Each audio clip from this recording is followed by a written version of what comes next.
The problem is we do this and everybody does this. We tend to use busyness as a proxy for progress. And so you find people in life who are just infinitely busy, but they're not going anywhere. But they feel like they're using their busyness as a proxy for progress. And by the way, the less clear our direction, our objective and our plan and our alignment of what is my path and how do I stay on it, when that path is unclear and we start to have like, here's what's missing, all of our rewards are missing. We're not getting value, we're not feeling the value, we're not feeling a sense of meaning, we're not feeling a sense of growth, we're not getting our sense of contribution.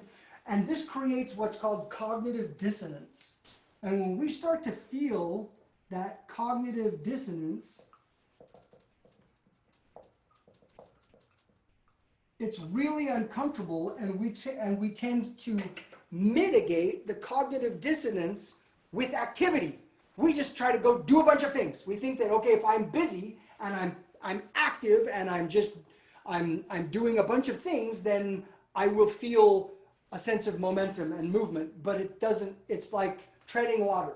You can tread water as fast as you want, but it's not going to get you to the other end of the pool. You're just treading water. It's good exercise, but you're not going anywhere. When our objective is clear, and our identity and our purpose and our direction and our plan, like when all of that is clear, then busyness feels like busyness. It doesn't feel like progress. Busyness only feels like progress when you don't have a plan and you don't have a destination and you're not on a journey. That's when we mistake busyness for progress.